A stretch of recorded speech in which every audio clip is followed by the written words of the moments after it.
Hello students, medicinal chemistry students. March 23rd today. All right, and I'm going to set my timer because I don't want to have such a long lecture. So I'm going to try to get 20 minutes. That's my goal, so I've set my timer. And I'm going to kind of just bring us together, talk about what we have talked about. So where you should be at this moment. And then we'll talk about today's topics. And then Wednesday, there will be no lecture video. So there'll be no video, but I will post your Quizam 3. So your goal for Wednesday would be to download Quizam 3. Hopefully, the review, you've made 2 charts, okay? And some people have sent these charts to me. And together, if you do the charts for chapter 12 and 13, those charts, that is worth a Poggle Point exercise of 13 out of 13. So one of the charts is, well, we focused on pharmacophore. Let's just start there. So we focused on the word pharmacophore. You had a quiz on this. This is the minimum skeleton connecting important binding groups. Okay, so required for your biological response. You had a worksheet, a Poggle worksheet, a Poggle exercise, that we identified the different pharmacophores for phenylethylamines, opioids/opiates, and the sulfonamides. And then we followed that up with a quiz. And everybody seemed to do really well on that, okay? So on your Quizam 3, you can expect to see that, okay? The other thing you can expect to see from Quizam 3 is chapter 12 and 13. This chart will be very helpful for you, okay? This chart will be very helpful for you for 12 and 13 because what you're going to do is I will give you different structures and I will say you need to make structural changes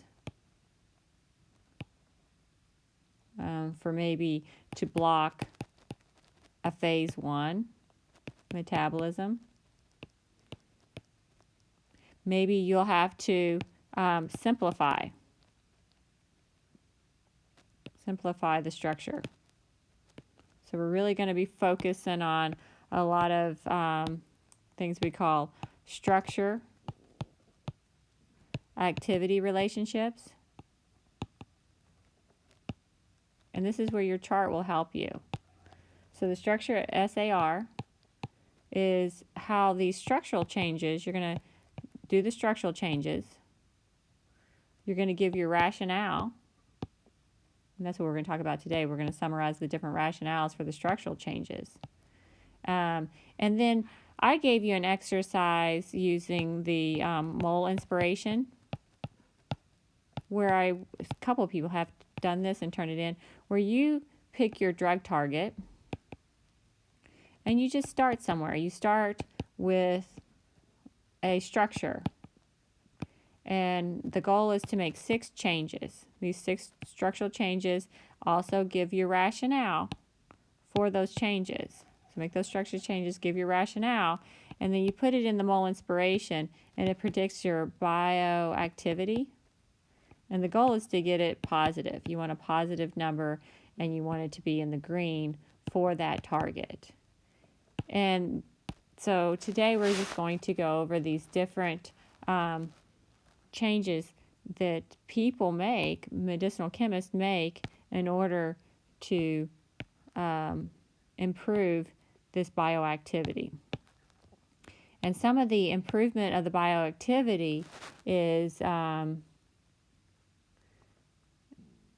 really to improve your pharmacokinetics, your selectivity, so selectivity and pharmacokinetic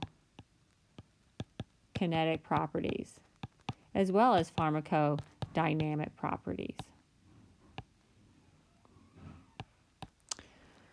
Okay, so chapter 12's structural changes in those charts for the SAR, structure activity relationships, it's always two things. You're either changing the electronics or the sterics.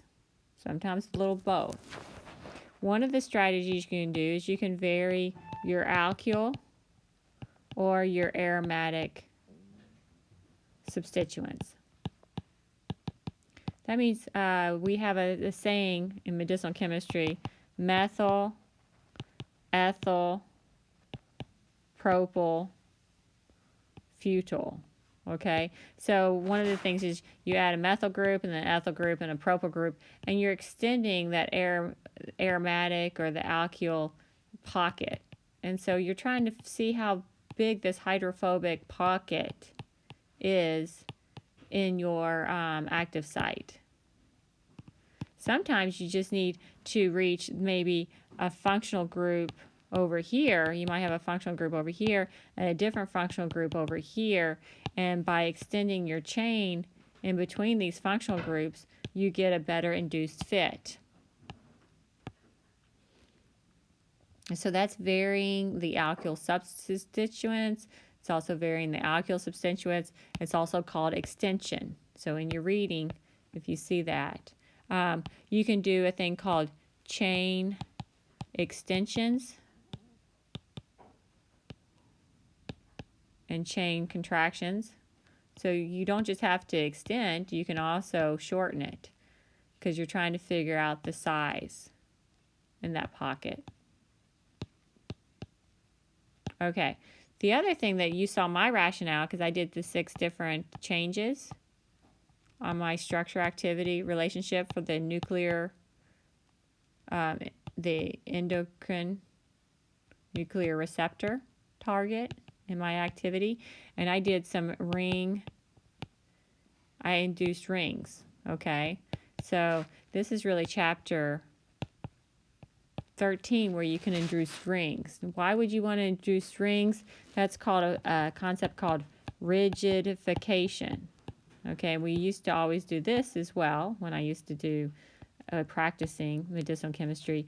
Rigidification, you can introduce bonds and make them more rigid within a system.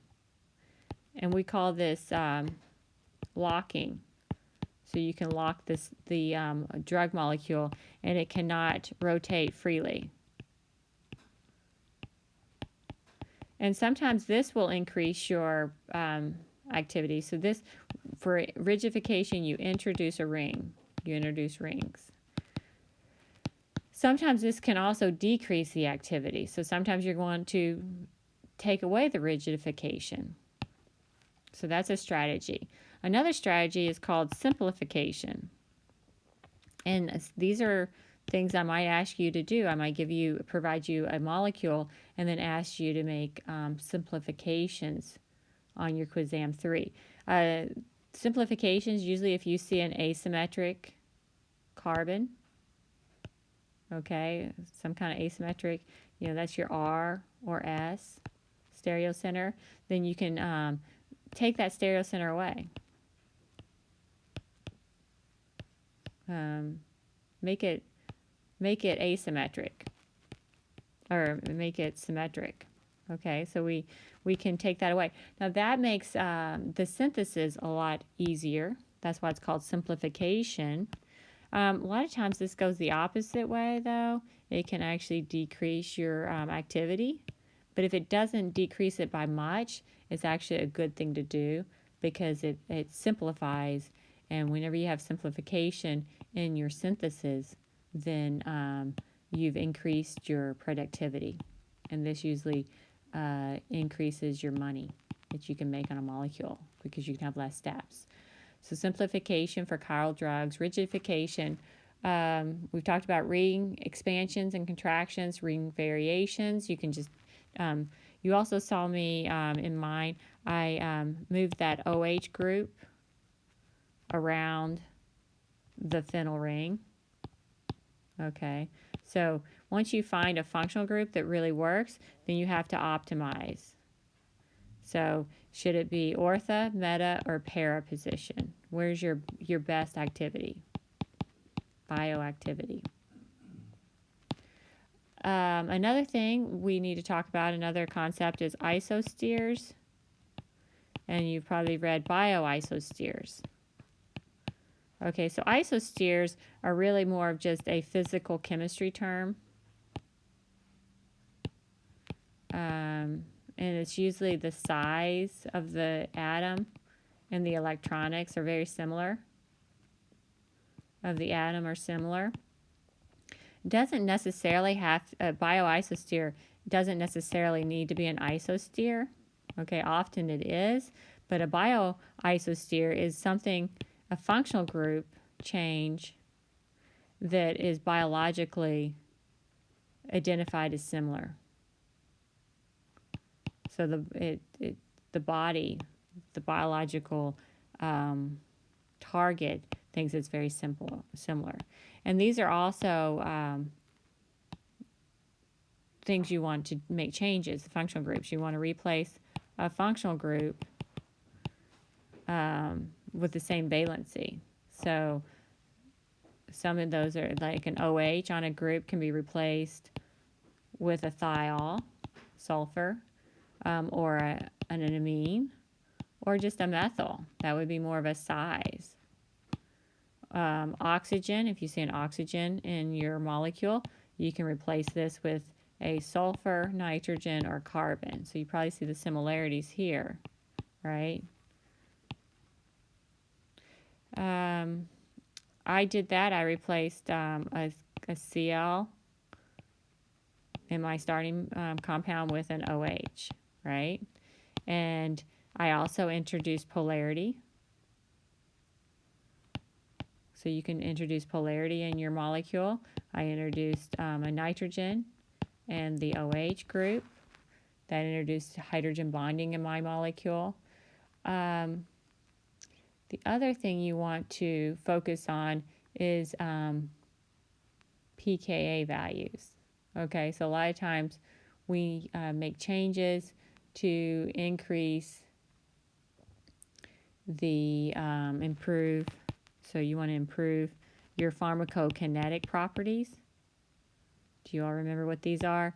It's the ability for your drug to reach its target. And so we got to keep in mind that our drug molecule has to cross membranes. And so it has to have some lipophilicity property, and it also has to have some hydrophilic properties to be soluble in the blood. So one of the great functional groups to do is to introduce a nitrogen, an amine. So you'll see amines often in your drug molecules. And the reason why this is great is because amines can be protonated, and when they're protonated, that makes them water soluble. And when they're not protonated, they're more lipophilic, so they can cross the membranes. They usually have a pKa value around 6 to 8, which is excellent for the biological systems, which has a pharmacological pH of 7.4. Okay, so jumping back to bioisosteres. I just want to give you some more examples from bioisosteres. One of the, you can replace amides and urethanes. Urethanes are usually your carbon, nitrogen, carbon. For esters. So esters are a good replacement. Another one that I did often is I would replace fluorine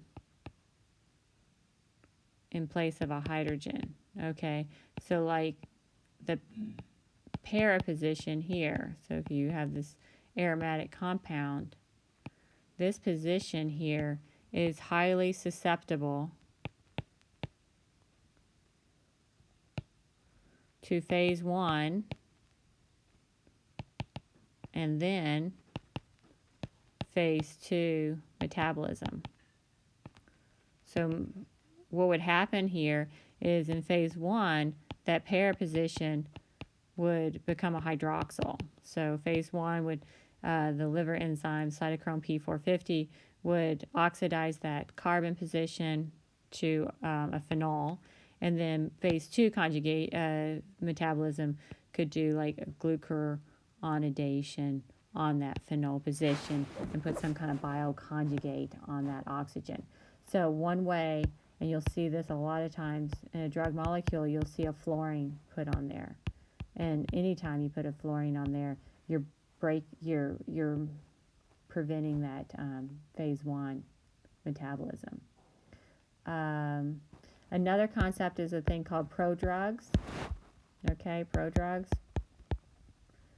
There is an excellent article that I posted on your coronavirus, we'll just call that CV, coronavirus module.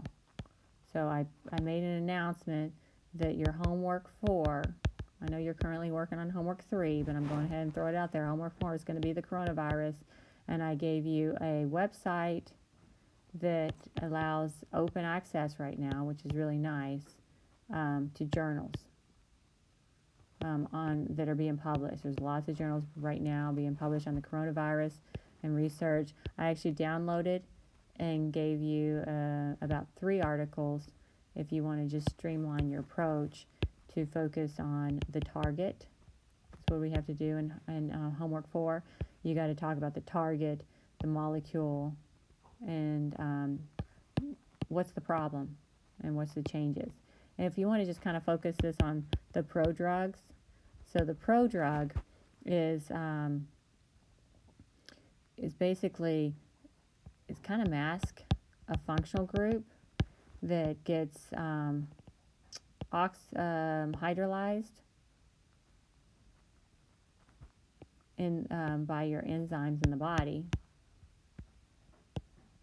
to give the active pharmaceutical ingredient. So API, the pharmaceutical active molecule. Esters are an example of a prodrug. They get hydrolyzed by esterases in the blood. They mask carboxylic acids, they can mask alcohols, and they can mask phenols. And that it's actually a phosphoamidite ester prodrug in that acyclovir article. So acyclovir is an antiviral drug molecule, but the problem is the bioavailability is only about, like, I think 15 to 30%. So that's very, very low. Bioavailability, remember that was F. So F is bioavailability, and to make these acyclovir antiviral drug molecules more bioavailable, you can put an ester. And then these esters get hydrolyzed by esterases in the blood, and then that increases the bioavailability of the drug molecule. So that's an example of a prodrug. Another example of prodrugs is N-methylation. So if you have an amine, so amines are great functional groups, right? Because we can change the pKa and the pharmacokinetic properties by adding an amine, because it can get protonated and deprotonated. But it also, we can put a methyl group on that amine. And these also get demethylated in the liver. So if you, and then that mask the amine, maybe as a primary amine. So that would be like a secondary amine, and then it gets demethylated in the liver to make the primary amine, and then it is available for its target.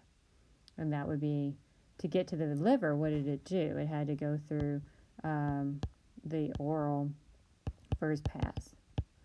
And so maybe more molecules can get there, and then once it's demethylated, because it becomes,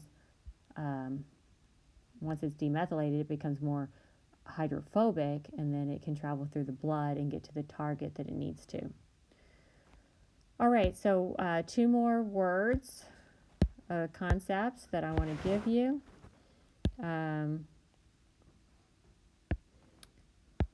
Drug alliance synergism.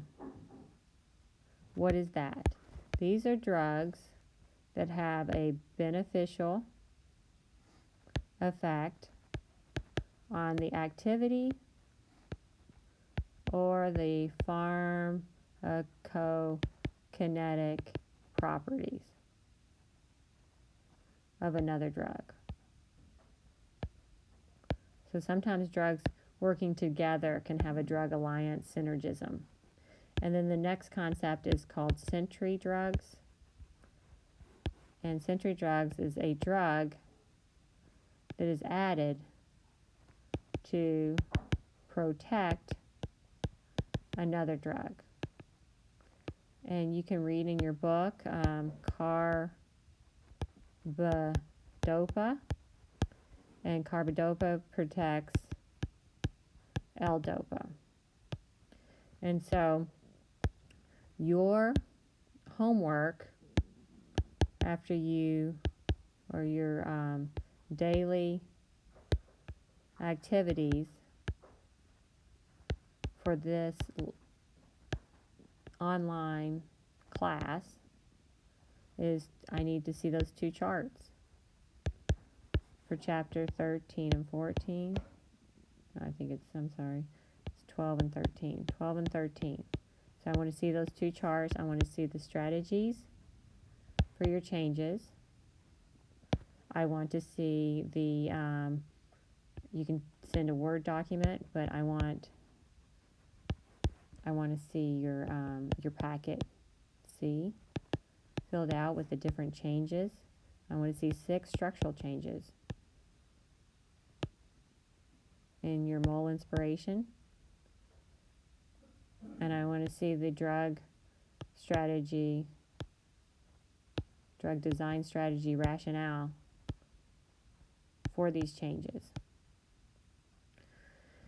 And then also, if you could look up the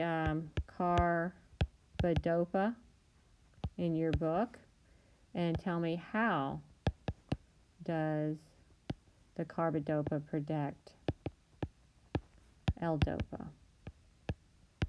Okay, so how does that work? Okay, so we know that it does.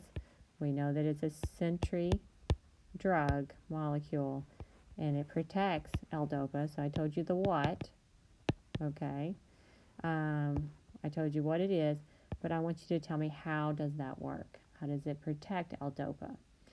And then Wednesday, you'll log on, and under this module, I'll have your Quizam 3. I need you to download. I need you to work it, and then I need you to submit it by email. And remember, in the subject line, I want CHE335. You can write Quizam 3, and then I need your name. And I will grade that and submit that back. Over the week, I want you to do your homework 3. Okay, so hopefully we have everybody. It looks like everybody has a group partner on that. It looks like everybody has an assignment, and so you can work on that. And I'll give you over the weekend.